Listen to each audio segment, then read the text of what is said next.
Sean Diddy Combs, la figura icónica que dominó el mundo del espectáculo con su extravagante estilo de vida, se encuentra ahora en una situación inimaginable. Del pináculo de la opulencia a los confines de una celda de prisión. El encarcelamiento de Diddy ha sido estremecedor, ya que el antaño lujoso magnate se enfrenta ahora a una nueva y sombría realidad. Su imagen pública está destrozada por graves acusaciones, pero son las brutales luchas diarias las que llaman la atención, como soportar comidas llenas de gusanos. ¿Realmente ha pasado de lujosas mansiones a recorrer fríos y ruinosos muros carcelarios? Un infierno viviente. El icónico rapero y magnate de la música, Sean Diddy Combs, conocido por su reinado durante décadas en la industria del entretenimiento, se encuentra atravesando uno de los capítulos más oscuros de su vida. Atrás quedaron los días de fiestas extravagantes, yates lujosos y reuniones de alto nivel. Ahora, su realidad está confinada en el Metropolitan Detention Center, MDC, de Brooklyn, donde está a la espera de juicio por una serie de graves cargos, entre ellos conspiración para extorsionar y transporte para participar en conductas impropias. Y aunque los cargos en sí son un golpe devastador, parece que el obstáculo inmediato para Diddy es más básico: su capacidad para digerir la comida de la cárcel. Según su abogado Mark Agnifilo, Diddy está luchando por adaptarse a la vida entre rejas, y la comida de la cárcel es la parte más dura de su experiencia hasta ahora. Para un hombre que ha vivido una vida de lujo, en la que todas las comidas eran preparadas por sus chefs personales, esta repentina transición a lo que solo puede describirse como una comida carcelaria mediocre es un duro recordatorio de lo mucho que ha caído. Imagínese estar en la cima de su carrera, comer en restaurantes de 5 estrellas o tener un chef personal que atienda todas sus necesidades dietéticas y de repente encontrarse en una celda fría y dura, donde la siguiente comida es una basofia inidentificable. Para Diddy, la experiencia es física y mentalmente traumática. Mark Agnifilo, que habla en nombre de Diddy, subraya que la transición a la comida de la cárcel ha sido especialmente dura para el rapero. Aunque muchos famosos, al enfrentarse al encarcelamiento, luchan con la pérdida de libertad y privacidad, la necesidad humana básica de una comida decente parece haber golpeado a Diddy más que a la mayoría. Las comidas en prisión son muy poco apetitosas, pero en el 1600 la situación es especialmente desalentadora. El hombre conocido en otros tiempos por celebrar fastuosas fiestas en sus opulentas casas, rodeado de lujo y riqueza, se enfrenta ahora a una realidad inquietante. Teme que la propia comida que le sirven pueda estar envenenada. Al parecer, Diddy ha dejado de comer por la creciente paranoia de que alguien pueda estar intentando matarle. Y sus temores no son del todo irracionales. Cuando se vive una vida como la de Diddy, rodeado de polémica, negocios de alto riesgo y rivales poderosos, la paranoia se instala en uno. A lo largo de los años, Diddy se ha visto envuelto en numerosos conflictos y negocios, cualquiera de los cuales podría haberle granjeado enemigos. No es raro que las figuras influyentes, especialmente las que se enfrentan a caídas públicas, se conviertan en blanco de represalias, ya sean de viejos adversarios o de oportunistas que buscan ajustar cuentas. En este peligroso entorno, la paranoia de Diddy es un reflejo oscuro pero realista de su miedo a la traición. El ex recluso Larry Levine, que ha compartido su visión de la vida entre rejas, cree que la paranoia de Diddy ha alcanzado un nivel peligroso. Levine sugiere que el miedo de Diddy no es solo una reacción a su repentino encarcelamiento, sino más bien una preocupación calculada alimentada por su comprensión de cómo el poder y la influencia pueden infiltrarse incluso en los muros de la prisión. Esta inquietante teoría arroja luz sobre la profunda desconfianza con la que Diddy puede estar lidiando, destacando la vulnerabilidad y el malestar que conlleva su inesperado cambio de magnate a recluso. En la cárcel, el equilibrio de poder cambia drásticamente. Las cenas extravagantes y las comidas gourmet que antes disfrutaba Diddy son ahora un recuerdo lejano. En la unidad de alojamiento especial, donde los reclusos están aislados por razones de protección o disciplina, las comidas son cualquier cosa menos apetecibles. Entregadas directamente en sus celdas, a menudo frías y de mala calidad, Estas comidas distan mucho de los festines a medida de los que Didi disfrutaba antaño, preparados por chefs personales a su antojo. El marcado contraste entre su anterior vida de lujo y control y la dura realidad de la vida en prisión es suficiente para inquietar a cualquiera. Pero para Didi, acostumbrado a los excesos y a dominar su entorno, no se trata solo de una adaptación, sino de una estrepitosa caída en desgracia. Levine ofreció un sombrío retrato de la comida del Centro de Detención Metropolitano, describiéndola como insípida y sobrecargada de carbohidratos, con moho a menudo en las comidas. Sugirió que la negativa de Didi a comer podría no estar motivada únicamente por su miedo a ser envenenado, sino que podría ser también una protesta o una respuesta a la pésima calidad de la propia comida. Los informes sobre comida infestada de gusanos han asolado el centro durante años. Los abogados defensores de varios reclusos han detallado las horribles condiciones en las que se sirven a los detenidos judías plagadas de gusanos y otros alimentos de sabor desagradable. Un abogado defensor, Michael Robotti, relató cómo a su cliente le daban comida contaminada con gusanos en la unidad de alojamiento especial, ESHU. Y a veces, comida que contenía alérgenos, poniendo en riesgo la vida de su cliente. El 1600 de Brooklyn es famoso por su turbulenta historia. El Centro Federal ha sido objeto de numerosas quejas a lo largo de los años. No solo por la deplorable calidad de su comida, sino por el trato que en general se dispensa a los reclusos.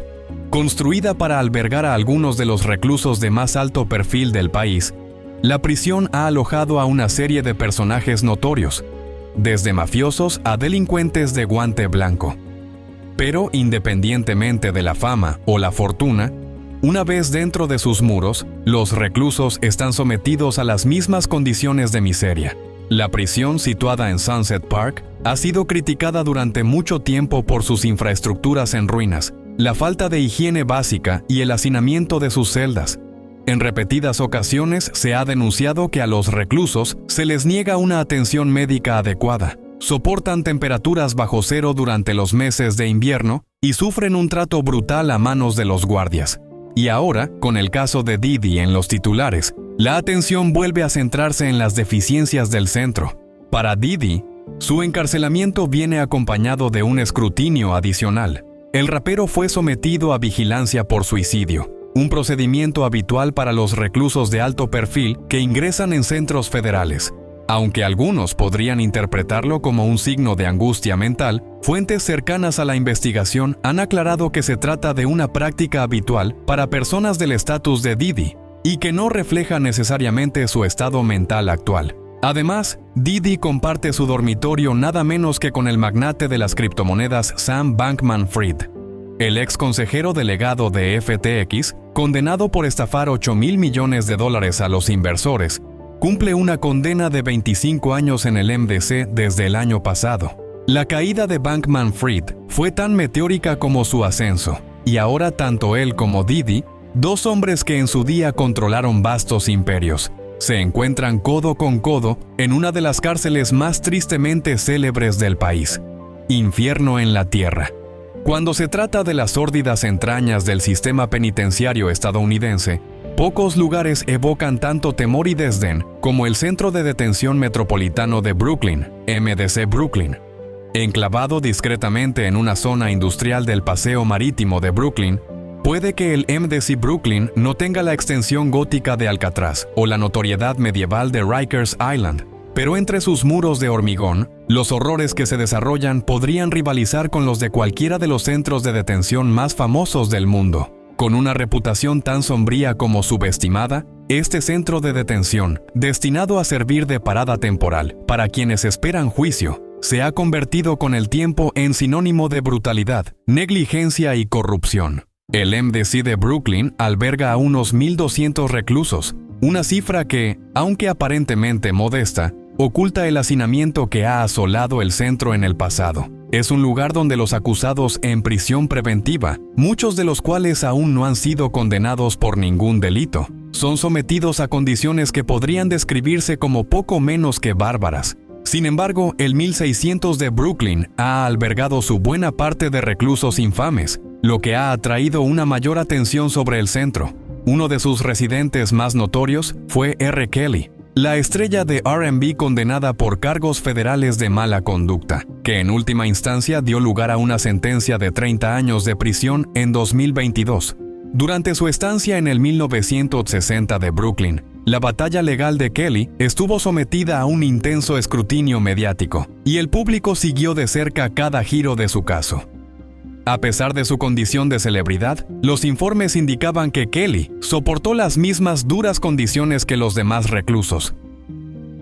Su estancia en el centro se caracterizó por una comunicación limitada con el mundo exterior, estrictas políticas de visitas y medidas de seguridad reforzadas para evitar cualquier trato preferente. Finalmente, Kelly fue trasladado a un centro penitenciario federal de Carolina del Norte, una medida de la que informó The Associated Press, como parte de un esfuerzo más amplio por aliviar el hacinamiento y reducir los problemas de seguridad mediante la reubicación de reclusos. Ghislaine Maxwell, mujer de la alta sociedad y confidente de Jeffrey Epstein, también pasó un tiempo en el MDC de Brooklyn, lo que puso aún más de relieve las terribles condiciones del centro.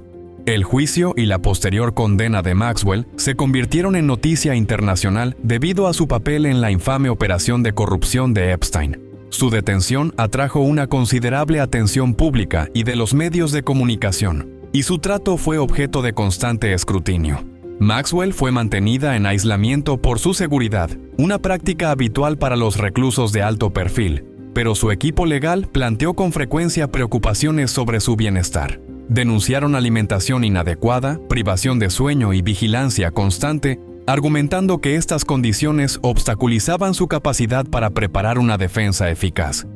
En 2022, Maxwell fue condenada a 20 años de prisión por facilitar la explotación de menores por parte de Epstein. Sin embargo, su estancia en el 1600 de Brooklyn fue breve, y pronto fue trasladada a una prisión federal en Florida, donde ahora reside. El 1600 de Brooklyn nació de la necesidad a principios de la década de 1990, cuando la Oficina Federal de Prisiones quiso crear un centro de detención para presos preventivos en la ciudad de Nueva York. Su función era sencilla: alojar a personas en espera de juicio en tribunales federales de Manhattan o Brooklyn, así como a quienes cumplían condenas cortas tras ser declarados culpables. Sin embargo, desde el momento en que abrió sus puertas, el centro ha estado plagado de problemas, que no han hecho más que empeorar con el tiempo.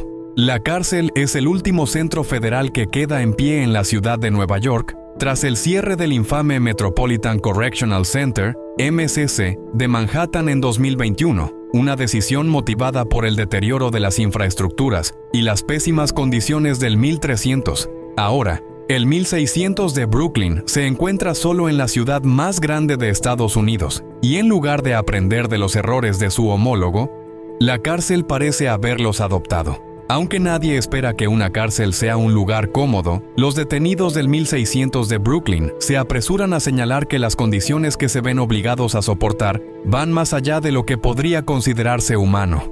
Los frecuentes encierros, la suciedad, los altercados violentos y el abandono generalizado se han convertido en parte integrante de la vida en el centro. La frase «el infierno en la tierra», acuñada por el abogado de Edwin Cordero, un hombre que perdió trágicamente la vida en el centro de detención, no es una exageración. Uno de los problemas más flagrantes del 1600 de Brooklyn es la violencia generalizada que se desata entre sus detenidos. En junio, Uriel White, de 37 años, murió apuñalado, un incidente espeluznante que pone de manifiesto el deterioro de la seguridad en la cárcel. Le siguió la muerte de Edwin Cordero, de 36 años, quien sucumbió a las heridas tras una brutal reyerta en julio. Ambas muertes ponen de manifiesto una trágica tendencia. La cárcel de Brooklyn es un lugar donde la violencia no es solo un hecho ocasional, sino una realidad cotidiana. Para empeorar las cosas, en los últimos 3 años, al menos 4 detenidos han muerto por suicidio, lo que plantea interrogantes sobre los servicios de salud mental que se prestan a los reclusos. Si la violencia en el 1600 de Brooklyn es preocupante, la desatención de sus reclusos es poco menos que espantosa. Los reclusos carecen de acceso a necesidades básicas como duchas, ejercicio o incluso llamadas telefónicas. A menudo se hace caso omiso de la necesidad humana de aire fresco e interacción social, y se niega a los detenidos el acceso a las zonas de recreo al aire libre del centro durante semanas. Las historias que salen del MDC de Brooklyn pintan un sombrío panorama de vidas atrapadas en un ciclo de aislamiento, aburrimiento y brutalidad. Por si la violencia y el abandono no fueran suficientes, el MDC de Brooklyn está plagado de corrupción a casi todos los niveles. En los últimos 5 años, al menos 6 miembros del personal han sido acusados de delitos relacionados con el centro. Algunos han sido acusados de aceptar sobornos, mientras que otros han facilitado el contrabando, desde drogas y cigarrillos hasta teléfonos móviles. Associated Press descubrió que gran parte de este contrabando fue posible gracias a empleados que hicieron la vista gorda o participaron activamente en la trama. En una institución en la que se ha permitido que la corrupción se extienda sin control, no es de extrañar que la capacidad del centro para mantener el orden se haya visto comprometida. La pandemia de COVID-19, que agravó la situación al reducir el personal, no ha hecho sino empeorar las cosas, ya que los funcionarios de prisiones, faltos de personal, luchan por gestionar un entorno cada vez más volátil. Se sabe que reclusos con acceso a teléfonos móviles han publicado vídeos de las deplorables condiciones en las redes sociales, exponiendo aún más los numerosos defectos del centro al mundo exterior. Los problemas del 1600 de Brooklyn no se limitan a los reclusos y al personal. La propia infraestructura de la cárcel ha sido una fuente de controversia, sobre todo en 2019. Cuando un corte de energía de una semana dejó a los reclusos congelados en sus celdas. El incidente provocó indignación, lo que llevó a protestas fuera de la cárcel y a pedidos de reforma por parte de los organismos federales de control. Los reclusos informaron de que las frígidas condiciones eran insoportables, con muchos temblando bajo mantas delgadas y sin poder escapar del frío debido al bloqueo que se aplicó durante el apagón. La Oficina de Prisiones ha afirmado desde entonces que está trabajando para resolver las más de 700 solicitudes de mantenimiento atrasadas, pero para los reclusos atrapados en el MDC de Brooklyn, el cambio ha tardado en llegar. Una ala separada del centro está dedicada a programas educativos y alberga una biblioteca, pero dada la frecuencia de los encierros y la escasez de personal, el acceso a estos programas sigue siendo limitado en el mejor de los casos. Cuando la pandemia de COVID-19 golpeó a principios de 2020, las cárceles y prisiones de todo el país se convirtieron en focos del virus, y el MDC de Brooklyn no fue una excepción. En marzo de ese año, el centro tuvo el dudoso honor de ser la primera cárcel federal en informar de que un recluso había dado positivo en las pruebas del virus. Lo que siguió fue un periodo de caos sin precedentes mientras el centro luchaba por contener el brote. Los encierros se hicieron aún más frecuentes y los reclusos permanecieron confinados en sus celdas durante días enteros, sin apenas acceso a atención médica ni a condiciones sanitarias adecuadas.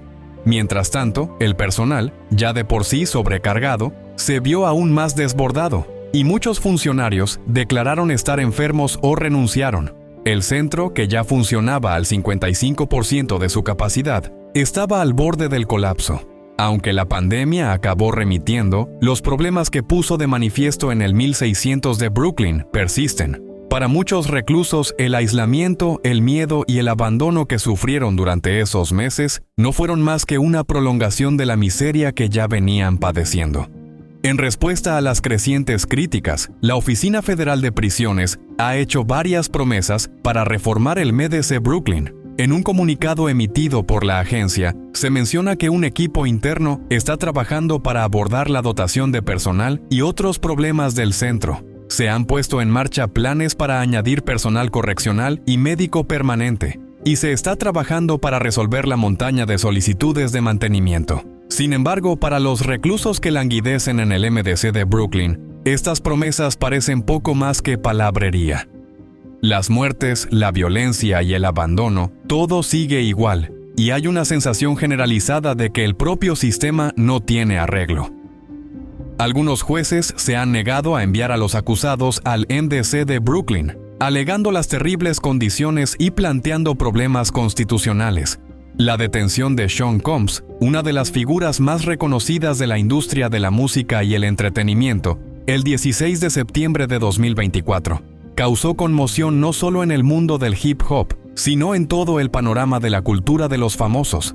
Su detención tuvo lugar en el Hotel Park Hyatt de Nueva York, un lugar conocido por su elegancia y exclusividad, lo que lo convirtió en un escenario irónico para el desmoronamiento de la imagen de un magnate cuya carrera había encarnado durante mucho tiempo una narrativa de riqueza, fama y excesos. La personalidad pública de Diddy había sido un tema latente durante años, con susurros de controversia que iban creciendo lentamente con el tiempo. Sin embargo, la situación llegó finalmente a un punto de ebullición, con un dramático acontecimiento legal que conmocionó tanto a los fans como a los conocedores de la industria. El Distrito Sur de Nueva York, famoso por su agresividad en los casos de alto perfil, emitió una acusación sellada contra Diddy, creando un aire de misterio y especulación sobre lo que había llevado exactamente a este dramático giro de los acontecimientos. Al día siguiente de la detención, la acusación se hizo pública, revelando una serie de cargos que dejaron atónito al mundo de la música. Las acusaciones eran tan sorprendentes como graves, y los fans y los medios de comunicación se esforzaban por asimilar la magnitud de las acusaciones contra una de las figuras más influyentes del hip hop. Las acusaciones eran condenatorias y apuntaban a algo mucho mayor que un escándalo de famosos, una actividad delictiva organizada que implicaba varios delitos graves. No se trataba de un simple bache en la carrera de Diddy, sino de un importante punto de inflexión que podría afectar irreversiblemente su legado. Diddy se enfrentaba a cargos de conspiración de crimen organizado, junto con acusaciones de dirigir una empresa ilegal que implicaba el tráfico de personas a través de las fronteras estatales. Estas acusaciones describían un sistema de explotación orquestado que iba mucho más allá de lo que su imagen pública había sugerido nunca. La opinión pública quedó atónita ante la magnitud de las acusaciones, y la rápida declaración de inocencia de Diddy no sirvió para aplacar la creciente tormenta de incredulidad y especulación. Su equipo legal no perdió tiempo en comenzar su defensa, pero los engranajes de la justicia ya habían empezado a girar, y su detención preparó el terreno para uno de los juicios más seguidos de la historia reciente del espectáculo. Uno de los primeros avances significativos en el caso se produjo con la decisión del juez de denegar la libertad bajo fianza a Diddy. La decisión se basó en la gravedad de las acusaciones y en la considerable riqueza y conexiones de Diddy, que el tribunal temía que le permitieran huir del país o evitar enfrentar los cargos. Se trataba de una medida inusual, especialmente para alguien de la talla de Diddy, pero subrayaba la seriedad del caso. Durante años, Diddy se había visto envuelto en varios pleitos, que constituían una parte importante de la causa federal contra él. Muchos de estos desafíos legales se remontaban a 2008, y aunque algunos se resolvieron o desestimaron, el efecto acumulativo estaba saliendo ahora a la luz. El auge del movimiento Me Too había animado aún más a las personas a dar a conocer sus historias, poniendo en el punto de mira a figuras poderosas que antes parecían intocables. A medida que el movimiento cobraba impulso, las acusaciones contra Diddy se hacían más fuertes y frecuentes, obligando al público y a los medios de comunicación a reconocer que el carismático empresario podría no ser tan impoluto como parecía. La imagen pública de Diddy estaba cuidadosamente cuidada. Durante años se le había considerado la encarnación del éxito en el hip hop, un hombre que había trascendido el mundo de la música para convertirse en un icono cultural. Sus incursiones en la moda, el cine y otras industrias no hacían sino reforzar la idea de que Diddy era una fuerza a tener en cuenta, un magnate imparable que no podía equivocarse. Sus lujosas fiestas y sus relaciones de alto nivel aumentaban el aura de invencibilidad que le rodeaba. Sin embargo, a medida que las acusaciones salían a la luz, la brecha entre la imagen pública de Diddy y las acusaciones más oscuras se hacía más difícil de ignorar. Las acusaciones abarcaban un amplio espectro, muchas de ellas basadas en la manipulación y la explotación. Varias personas presentaron historias que describían a Diddy como un hombre que utilizaba su riqueza e influencia para controlar y silenciar a la gente. Hablaban de situaciones preocupantes en las que se presionaba a personas para que realizaran actividades no consentidas, mientras que otras apuntaban a incidentes de confrontación física.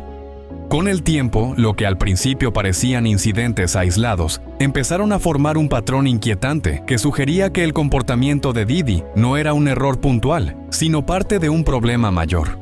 El relato dio un giro aún más preocupante cuando los investigadores federales descubrieron lo que denominaron los freak-offs de Didi, eventos secretos que supuestamente implicaban explotación y coacción. Estas reuniones, aunque mucho menos publicitadas que sus famosas White Parties, ofrecían una imagen sombría de cómo Didi utilizaba supuestamente su poder e influencia.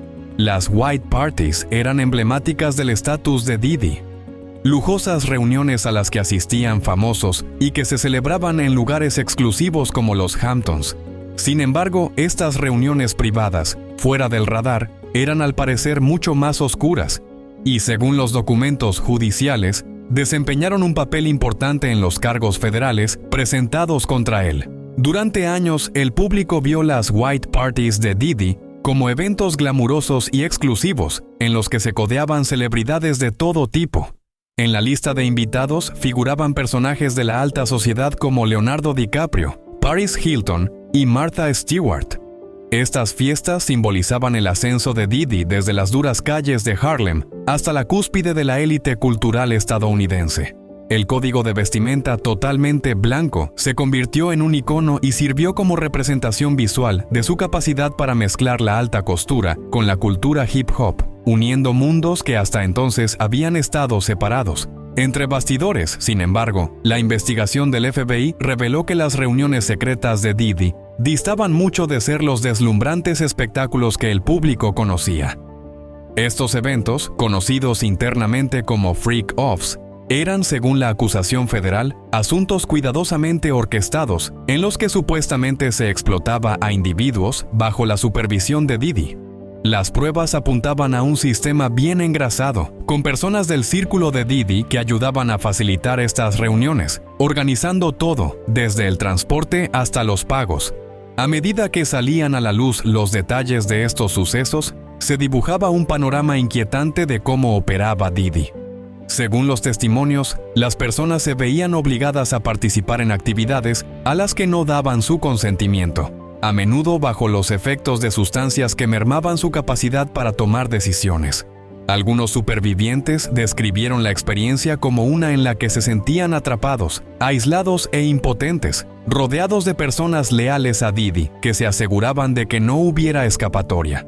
Este entorno creó una atmósfera de miedo y manipulación en la que la inmensa riqueza y poder de Didi le protegían de las consecuencias. La acusación iba aún más lejos, alegando que la empresa de Didi iba más allá de incidentes aislados y se extendía a una red más amplia de explotación. Los fiscales afirmaban que Didi había utilizado sus considerables recursos para facilitar estos actos a través de fronteras estatales e internacionales, lo que apuntaba a un nivel de organización que sugería que no se trataba simplemente de un individuo actuando por impulso, sino más bien de una operación sistemática. Las pruebas incautadas durante las redadas en las propiedades de Didi corroboraron aún más estas afirmaciones, y los investigadores supuestamente descubrieron elementos inquietantes que apuntaban a la magnitud de las supuestas actividades. Una de las revelaciones más inquietantes fue la cantidad de sustancias específicas encontradas durante estas redadas. Entre ellas había miles de botellas de un determinado producto que los investigadores creían que se había utilizado durante estas reuniones secretas. Este descubrimiento apuntaba a un esfuerzo mayor y más orquestado para mantener el control de las situaciones en estos eventos. Los fiscales alegaron que las personas implicadas no solo eran maltratadas, sino que a menudo necesitaban atención médica, y los documentos judiciales sugieren que Didi llegó a proporcionar asistencia médica para asegurarse de que las secuelas de estos eventos no se hicieran públicas. Con todas estas acusaciones, el juicio de Didi promete ser una de las batallas legales más importantes y de mayor repercusión de los últimos tiempos. Se espera que su equipo de defensa monte una defensa enérgica, posiblemente argumentando que las acusaciones forman parte de un esfuerzo más amplio por empañar su reputación. En casos anteriores, Didi había logrado salir relativamente indemne, señalando lo que describió como un intento de hundir a una figura de éxito. Es posible que su equipo legal continúe con esa estrategia, intentando desacreditar a los testigos y argumentando que las acusaciones son exageradas o inventadas. La acusación, por su parte, es probable que se centre en la abrumadora cantidad de pruebas que ha reunido, junto con el testimonio de numerosas personas que afirman haber sido explotadas por Diddy y sus socios. La acusación de asociación ilícita es especialmente perjudicial porque sugiere un esfuerzo coordinado para cometer actos ilegales, lo que, de demostrarse, podría acarrear graves consecuencias para Diddy. Con la fecha del juicio fijada para el 5 de mayo de 2025, los medios de comunicación y el público estarán muy atentos. Si es declarado culpable, Diddy podría enfrentarse a décadas de prisión, lo que pondría fin a su carrera y dejaría una marca indeleble en su legado. El caso probablemente dominará los titulares durante los próximos meses, mientras el mundo se enfrenta a la estremecedora caída de uno de sus artistas más emblemáticos. Independientemente del resultado, el juicio cambiará para siempre la forma en que se recuerda a Diddy, desplazando la atención de sus logros musicales a las oscuras acusaciones que ahora definen su imagen pública.